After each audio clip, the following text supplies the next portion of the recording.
Dalam nama Bapa dan Putra dan Roh Kudus. Amin.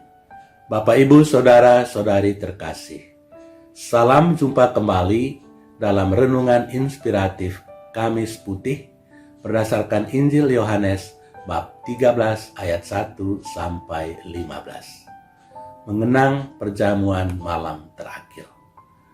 Bapak, Ibu, Saudara-saudari terkasih, astronaut Mike Hopkins adalah salah seorang dari beberapa yang terpilih untuk menjalankan misi di angkasa luar pada tahun 2013. Sekalipun dia merasa senang karena terpilih untuk melakukan misi itu selama 6 bulan, namun ada satu hal yang dirasakannya sangat berat karena dia tidak bisa ikut lagi perayaan Ekaristi Kudus selama 6 bulan.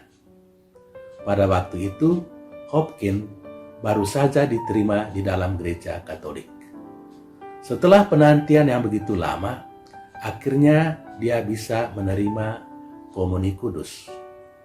Tetapi tidak lama sesudah itu, dia terpilih untuk menjadi salah satu anggota guna menjalankan misi di angkasa luar. Berada di angkasa luar selama 6 bulan terlalu berat baginya. Karena itu dia bertanya, entah ada kemungkinan membawa serta Yesus dalam perjalanan misi di angkasa luar itu. Pada hari Minggu terakhir sebelum berangkat menjalankan misi tersebut, Mike Hopkins menghadiri misa kudus terakhir kali.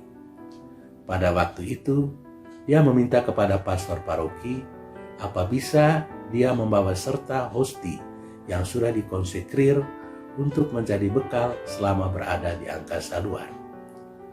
Dengan isinan uskup setempat, pastor paroki memberikannya hosti kudus untuk menjadi bekal selama berada di angkasa luar dan doa sebelum menerima komuni kudus.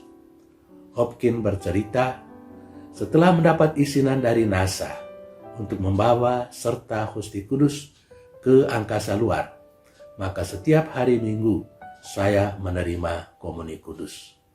Saya senang karena Yesus selalu berada bersama saya selama berada di angkasa luar.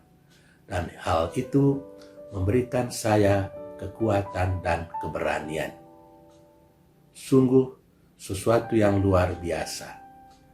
Kerinduan Mike Hopkins untuk tetap menerima komuni kudus selama di angkasa luar terpenuhi. Dan hal itu memberikan kepadanya kekuatan dan keberanian. Saudara-saudari terkasih, pada hari ini kita mengenangkan perjamuan malam terakhir yang dilakukan Yesus bersama para murid sebelum dia mengalami penderitaan dan penyaliban. Perayaan Kamis Putih menjadi sangat penting karena 3 hal. Pertama, di dalam perayaan itu kita merayakan peringatan akan perayaan Ekaristi Kudus yang pertama. Kedua, di dalam perayaan yang sama, kita merayakan pelembagaan sakramen imamat demi keberlangsungan sakramen Ekaristi Kudus. Dan ketiga, di dalam perayaan Kamis Putih, kita menerima perintah yang baru untuk saling mengasihi. Kasihilah satu sama lain, sebagaimana aku telah mengasihi kamu.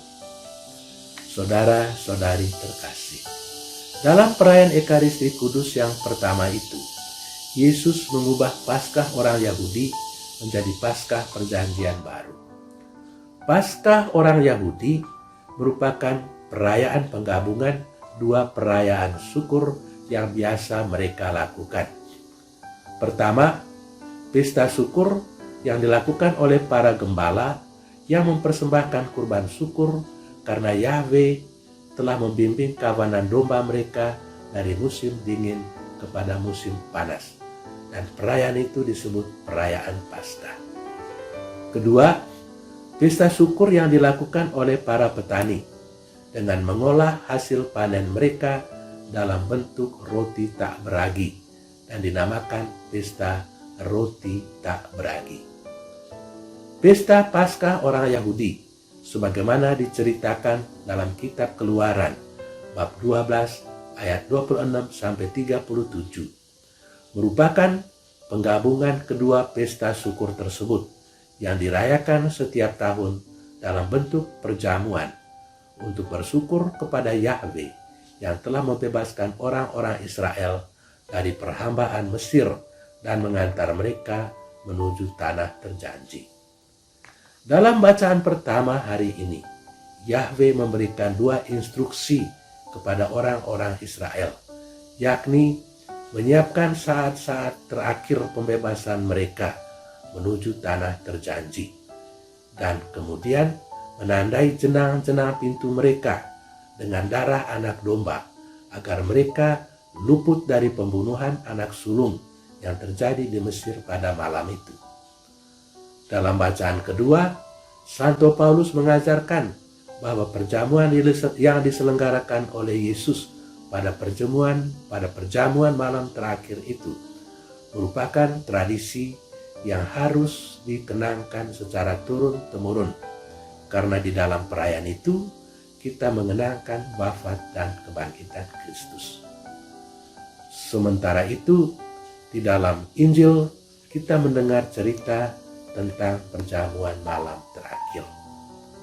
Setelah Yesus membasuh kaki para muridnya, dia memberikan perintah untuk mengasihi satu sama lain dalam semangat kerendahan hati. Jikalau aku, Tuhan dan Gurumu, membasuh kakimu, maka kamu pun wajib saling membasuh kaki. Artinya, Tuhan menghendaki supaya kita saling mengasihi dan saling melayani satu sama lain dalam semangat kerendahan hati. Sesudah itu, Yesus makan Paskah bersama murid-muridnya dengan memberikan tubuh dan darahnya dalam rupa roti dan anggur sebagai makanan dan minuman rohani. Saudara-saudari terkasih, apa pesan liturgi hari ini untuk kita? Pertama, liturgi hari ini menantang kita untuk bisa memberikan pelayanan dalam semangat kerendahan hati terhadap satu sama lain. Perayaan Ekaristi Kudus yang kita rayakan menuntut kita untuk melayani satu sama lain dan menghormati kehadiran Kristus di dalam diri sesama, serta membantu orang-orang lain tanpa mengharapkan imbalan. Kedua, liturgi hari ini juga menantang kita untuk berkorban dan memberi diri kepada orang-orang lain. Hendaknya kita menjadikan Yesus sebagai model yang memberikan tubuh dan darahnya kepada kita, sehingga kita menjadi lebih kaya, dan dengan demikian kita juga bisa membagikan waktu, tenaga, bakat, kemampuan, dan kepunyaan kita kepada orang-orang lain. Dan ketiga, perayaan Ekaristi Kudus ini juga menantang kita untuk membawa Kristus dalam diri kita dan menunjukkannya kepada orang-orang lain. Pergilah, misa sudah selesai. Sesungguhnya berarti, pergilah dalam damai untuk mencintai dan melayani sesama. Kita hendaknya membawa Yesus ke rumah kita, ke tempat kerja kita, kemana saja kita berada, dan menyalurkan cinta, belas kasih, pengampunan, dan semangat pelayanan kepada orang-orang lain. Tuhan memberkati kita dalam nama Bapa dan Putra dan Roh Kudus.